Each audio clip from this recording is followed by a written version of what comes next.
স্বাস্থ্য বীমায় পা রাখতে চলেছে দেশের একমাত্র জীবন বীমা সংস্থা। এর ফলে হেলথ ইন্স্যুরেন্স বাজার চাঙ্গা হবে আগামীতে বলেই মনে করছেন বাজার বিশেষজ্ঞরা। এবার স্বাস্থ্য বীমা আনার পরিকল্পনায় Bharatiya Jeevan Bima Nigam. Life insurance corporation of India সূত্রে এমনটাই খবর। জীবন বীমার বাজারে এলআইসির একগুচ্ছ আধিপত্যের পর এবার স্বাস্থ্য ক্ষেত্রেও পা রাখতে চলেছে এলআইসি।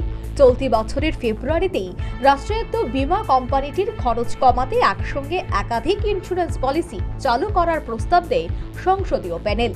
বর্তমানে এলআইসির যে স্বাস্থ্য বীমা রয়েছে তাতে গ্রাহকরা দীর্ঘমেয়াদী সুবিধা পেয়ে থাকেন। হাসপাতালের খরচ বা ক্যাশলেস চিকিৎসার সুবিধা দিতে হলে এলআইসিকে বদলাতে হবে তাদের ব্যবস্থা, যা লোকসভা নির্বাচনের ফল ঘোষণার পর হতে পারে। বিষয়টি নিয়ে আগেও একাধিকবার মুখ খুলেছেন এলআইসির চেয়ারম্যান সিদ্ধার্থ মোহান্তি। এবার তিনি জানালেন, আমরা গ্রাউন্ড লেভেলে কাজ করছি, আশা করছি নতুন সরকার ক্ষমতায় এলে কম্পোজিট লাইসেন্সের অনুমতি দেবে। সেক্ষেত্রে এলআইসির ব্যবসা ভালো হবে বলে আমরা আশাবাদী। প্রসঙ্গত উল্লেখ্য, 2022-23 অর্থবর্ষে প্রায় 2.3 কোটি হেলথ ইন্স্যুরেন্স কভার জারি করেছিল এই রাষ্ট্রায়ত্ত সংস্থা, যার সুবিধা পেয়েছিল 55 কোটি গ্রাহক। এর মধ্যে সরকারের স্পন্সর করা ব্যবসার আওতায় রয়েছে 30 কোটি টাকা, বাকি 20 কোটি টাকা রয়েছে গ্রুপ ইন্স্যুরেন্সের আওতায়।